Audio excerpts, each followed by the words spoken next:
What is up? Welcome to the Vanflip podcast. Today we have a very big name in metal, industrial metal, and for the scene in general. Someone who's been around for quite some time, since the 80s. Dino. He also goes by Asesino and Asesino. Asesino. Asesino. Asesino. Yeah, I really am bad at pronouncing anything, so it's my it's all fault. good. But you also are called the Riff Master and the Beast Riff Master, so I've found out. The So Riff Beast. The Riff Riff Beast, Beast. yes.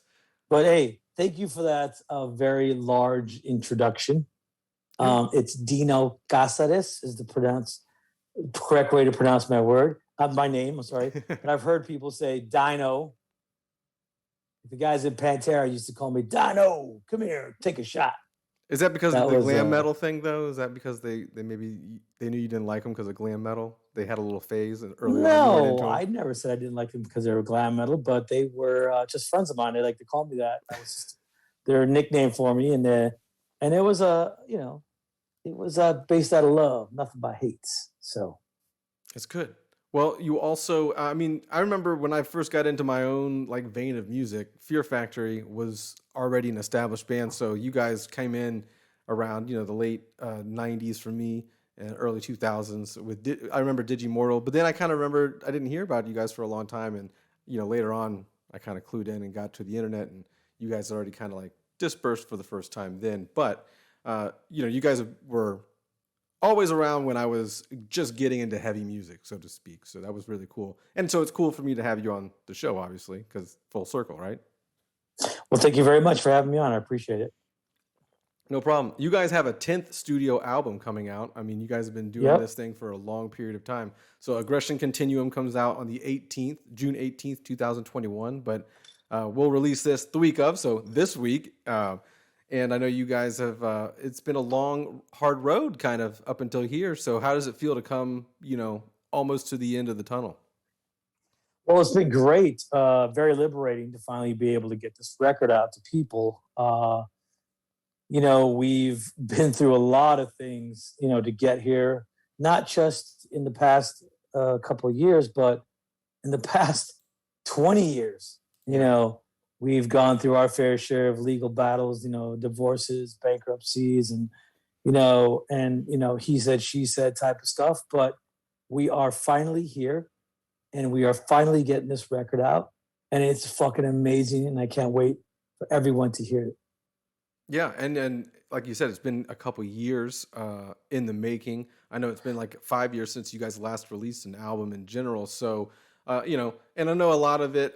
You guys were kind of scheduled to release it a little earlier, but COVID kind of messed it up a little bit. But I know you guys had a long road prior to that too. It wasn't just COVID. You guys, like you had elaborated on, it took a while in general. Yeah, it wasn't necessarily COVID. It was because we were in a trademark disputes under the band name Fear Factory. So because that was held up in court for the past 4 years, was part of the reason why we couldn't get it out.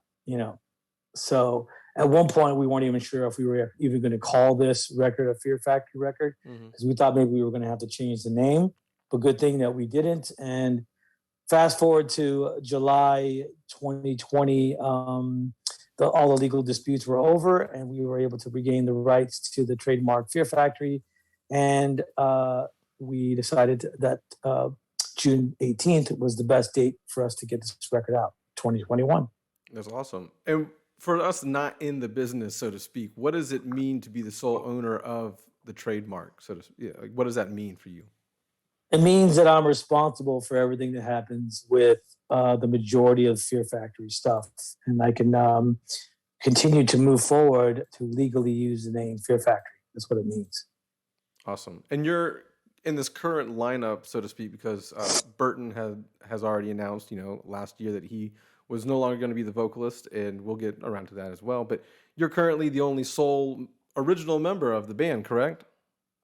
Yes, I am the sole original member of Fear Factory. That is correct. Yes, yeah. Burton decided to leave the band last year, which left me to getting this record out and get these videos done, doing all this publicity for it. And working the album and being able to present it to the world to hear. Yeah, and I mean, you definitely have been on the grind, so to speak, recently. Here, I've seen you pop up all over the place, whether it be in YouTube playthroughs or other podcasts or other kind of social media stuff. So I know you've definitely been on the grind, so to speak. So kudos for that. Well, thank you very much. Yeah, I gotta stay busy. You know, I'm helping. I'm here promoting this record and getting it out to everybody. But you know, it's been pretty rough. You know what I mean? Yeah, I know Dealing with a you've been lot of saying you've been lot getting of the some, backlash yeah, and some stuff like negative that. Yeah. stuff thrown your way. I was gonna wonder, like, so what's it been like being so active on social media when in a time for the band it seems like I don't want to say a low time, but it is a rough patch, so to speak, for the band. Yeah, you know, I'm not unfamiliar with rough patches because we've been through a lot of rough patches in my career, whether it be in Fear Factory or other projects that I've worked on. It's just the nature of relationships, you know, just how things work out sometimes. You know, sometimes it's beyond your control, and you just have to sit there and deal with, you know, the media's questions, the fans' questions. You know, when our singer decided to part from the band, you know, he definitely left a lot of negative comments to where people were asking a lot of questions and fans were pissed off and fans wanted to know a lot of the truth of things that happened. And I was very vocal on social media, trying to answer the fans' questions as uh, as PC as possible, you know, and trying to, you know, just to help them understand. I understand that some of them are upset and some of them are grieving because of some of the changes that are happening in this band. But I just wanted to be the buffer and I wanted to be that person to hopefully help them understand, you know, sometimes things change, right? Uh, and sometimes people don't want that change. Sometimes people fear that change. But I'm here to tell them that, look, there's no fear. You know, things happen for a reason. And I think that this is a good opportunity for the band to hopefully move into a new chapter. You know, and definitely I'm not going to forget the 30-year history of what he left behind, the singer, and we're going to respect that 30-year body of music that we all created and carry that forward. You know, that's the only way that I can be. Um, that's it. Now, I did in researching a little bit about your kind of tumultuous history over the years, because I had to get reacclimated with like the earlier times and stuff like that, obviously. Well, if So you read stuff on Wikipedia and stuff like that, they don't not just exactly there. have all the facts right. I know, And you know, I know I anyone mean, can change that. there's been like this thing where like everywhere they report the band started in 1989, but we did not. We just started October 1990, and it just for some reason just does not go away. Yeah, maybe it's because you were already in the music industry prior to that. Well, I was in the music industry because I was doing another band called Brujeria, which was before Fear Factory. Yeah. So I'm not sure you're familiar with that band, but no, the ones that you wear masks. It's all about like Mexican cartel songs and issues like that and stuff like that. Yeah. Yes. Yeah. Yes. So we were doing that way back, you know, when I first came onto the scene. So maybe I don't know, but 1990 was when the band officially first became Fear Factory. You kicked it off, and I mean, you guys. There's such a difference between, I guess, that band and your I don't even want to mispronounce Brujeria. Brujeria. Yes. Yeah. There's a big difference between Brujeria, Asesino, and Fear Factory. Right. And Divine Hersey. Right. Every project that I work on, I try to be pushing the envelope forward. You know, when we did Brujeria back in 88, 89, we were pushing the envelope because there was not any band that I can actually think of at that time that was singing, you know, brutal grind death metal in Spanish. Mm-hmm. You know what I mean? And we were on an American label called Roadrunner Records. You know, I can't think of any band at that time. So to me, that seemed like it was the first. And then, you know, then jumping over and doing Fear Factory, you know, and pushing the envelope there and putting, melodic vocals and heavy vocals together and syncopated guitars and drums, on our first early releases.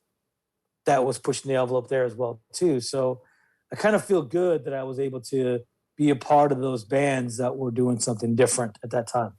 Yeah, and the cool thing, I was gonna say weird, but it's kind of cool as well, or it is cool. You guys, Fear Factory, transgressed so many different genres. I mean, your song you just released, Disruptor. I mean, that thing is like, that's a banger. So it's so weird because I remember you being a part of the new metal wave for me personally, right? However, you guys were a band 10 years prior to me even, catching wind of you. So that's just, but you kind of like mainstayed for so long. Like you've crossed different, genres from industrial metal to, the casual metalhead can jam out to it. What do you think has like played the biggest role of that, like maintaining that mainstay, even through like all the low and high times that you guys have had over the 30 plus years? Well, there's a lot of factors but I think two of the main factors is just being listening to what's out there.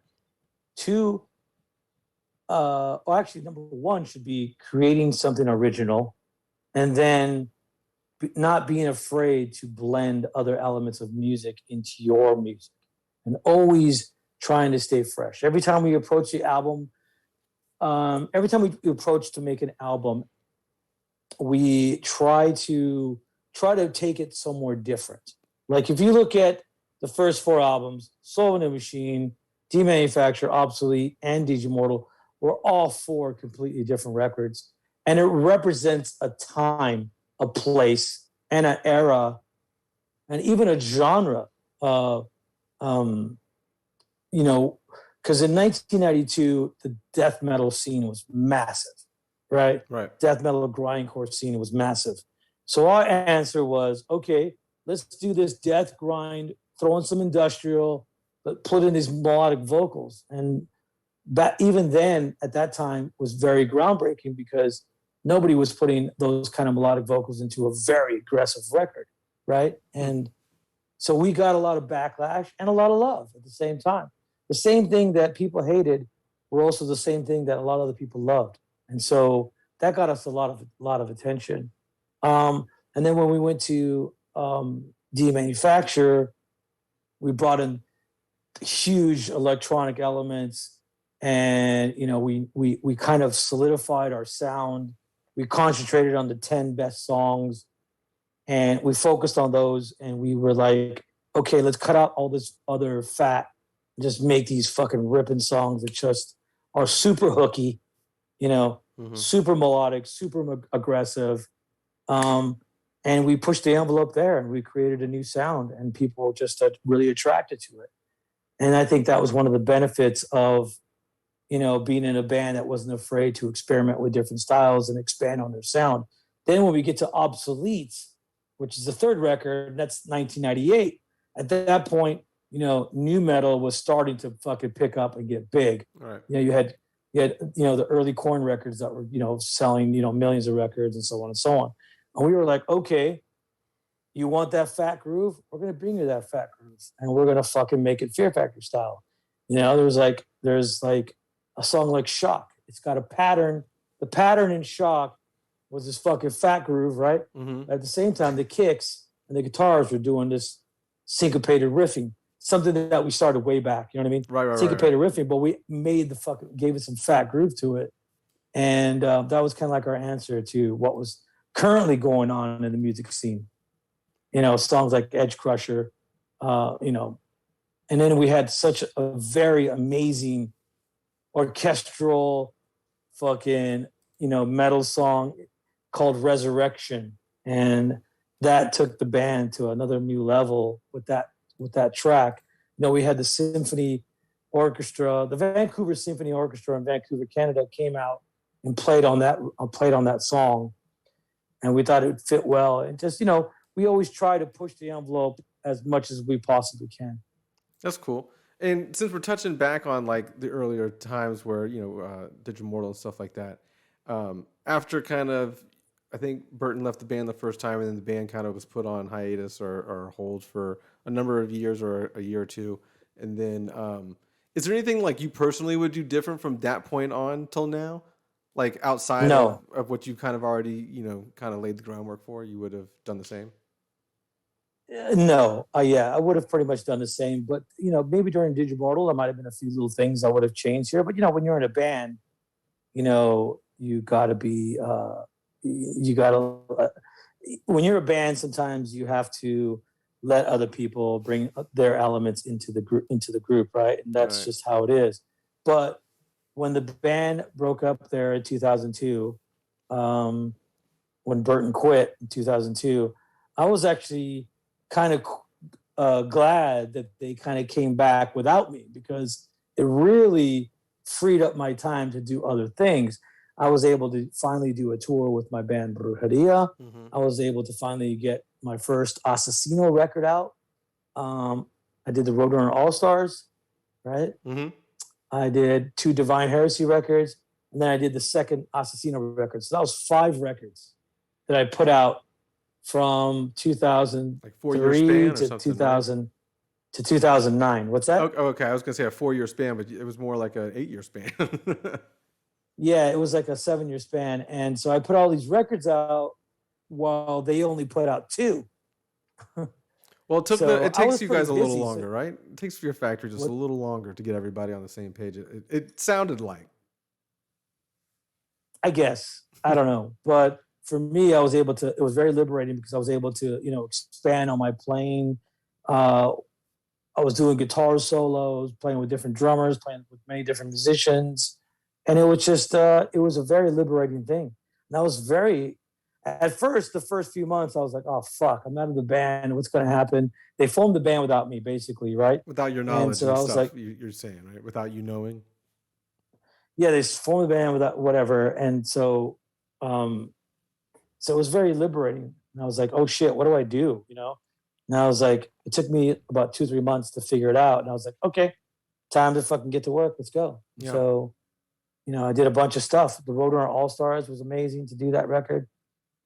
To tour South America, all through South America was amazing. Brazil, Argentina, Venezuela, Chile, Uruguay, Peru, Mexico, all that stuff was amazing. To Yeah. go out there with my bands Brujeria and Asesino, that was places I haven't gone before. Colombia, fuck, I had such a blast out there. I mean, I don't even know where to begin. Yeah. Fans out there are insane. I do remember. Very, So go ahead. Finish your thought. very, Latino people are very passionate about the music. And so it was really good to go out there and have whole different, uh, whole different fans who were Right. not necessarily fans of Fear Factor at all. They were Right. fans of my other projects. And that was great. And Brujeria is massive in those countries. And Asesino is right there behind it. So it was really Asesino. good to go experience that. Asesino is a side project of Brujeria, right? Because isn't your character's name in the band Asesino, and you play like a hitman of some sort, correct? Or that's the Yeah. story in the So storyline. I'd say not that you play. so in the storyline, yes, my character name was called Asesino, which means assassin. Basically, he carried out all the hits for the Brujeria cartel, basically, right? And so we, I decided to do a solo band from that, based off that concept and into the character of Asesino into a whole new thing, right? Mm-hmm. So yeah, so I was able to do all that stuff when I was at a Fear Factory, and then when I came back into Fear Factory in 2010, I released the second Divine Heresy record and the first return record called Mechanize, which was both in 2010, and both of my bands toured together, Divine Heresy and Fear Factory. And so ever since then, I was like, okay, I need to figure out what I'm going to spend most of my time doing, because one, they both need commitment. They both need time and commitment. So I ended up, kind of breaking up Divine Heresy to continue to move on with Fear Factory. That's a later question I was going to ask, but since you just brought up Divine Heresy, some people want to know if there's going to be a reunion of that coming forward. I mean, now that obviously you have a new album with Fear Factory out, that hurdle is here. we're not quite touring just yet as we were normally previously. So I don't know if Fear Factory has anything, on the schedule or anything like that, but maybe you have a little bit more ample time to maybe focus on other Well, projects. well, currently my schedule right now is talking to at least 10 different journalists a day. Yeah, again, Right? you're on the hustle. I've seen that. I'm on the grind right now, and I'm promoting this new album. So that's the number one thing. Second thing is, as when the record finally comes out, June, to move forward with a new singer. It's going to be a big thing there. So I got a lot of Fear Factory stuff in the works. It's going to be very difficult for me to do another Divine Hersey record. I've been trying to get another Asesino record finished, and we've been about halfway there, but to go any further has been very difficult. My time is very limited at the moment. It's all full steam Fear Factory right now. Yeah, I mean, juggling more than 3 projects at one time can be hell, and you do more than that. So, yeah, I can only imagine. Well, I try not to have them overlap each other, because in some cases I've learned that one will suffer, Right. So it's like I try to, just focus on that one thing that I'm doing. So that way, certain things won't suffer, you know what I mean? Because when you're trying to rush and get things done, sometimes it doesn't always work out well. Yeah. And so with the Fear Factory, do you guys have shows like planned for this year at all? Are you guys going out on the road here in America or Europe? Nowhere? No plans this year to tour, not till next year. Interesting. And why is that interesting? Just I don't know.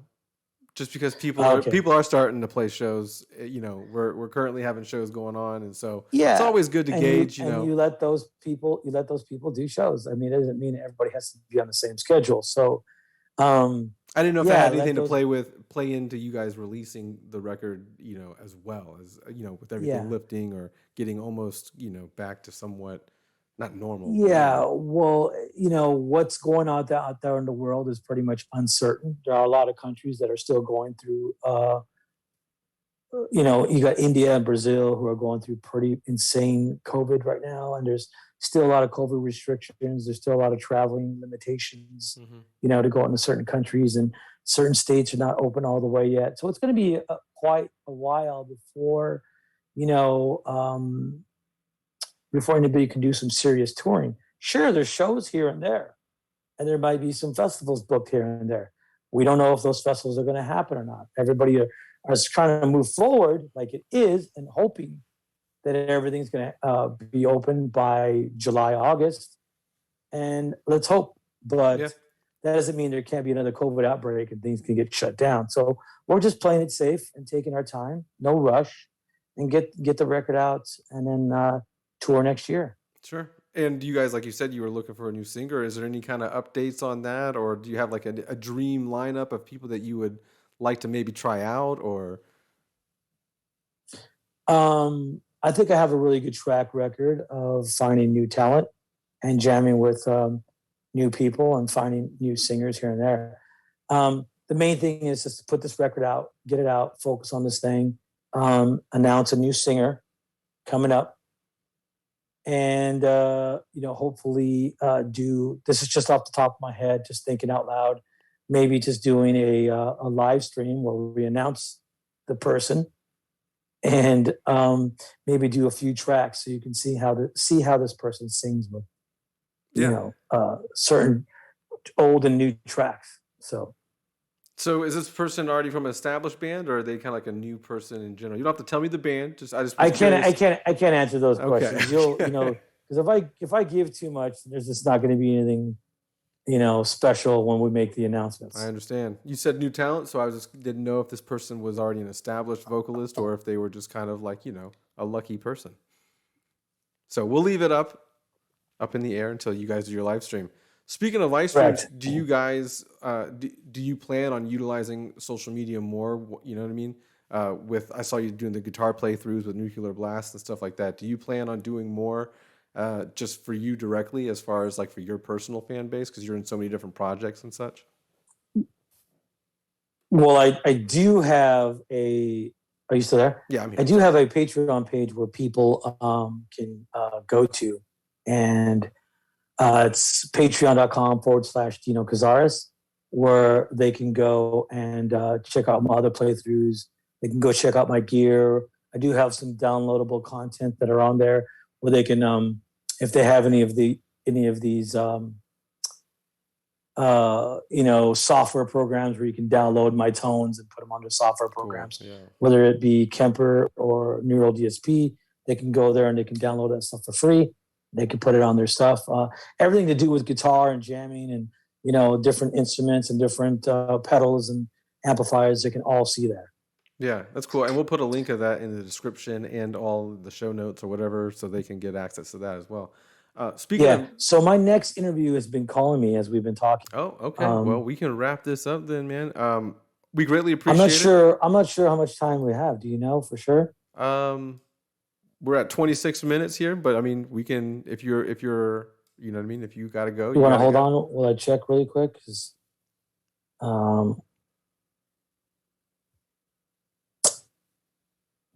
yeah, my next one is starting now, actually. No, you're okay. You're fine. All right, Dino. Well, we greatly appreciate it. So take care of business, and best of luck with Aggression Continuum coming out later this week. And check them out on Patreon. Thank you very much for your time. I appreciate it. Fearfactory.com for everything. Take it easy, man. Thank you.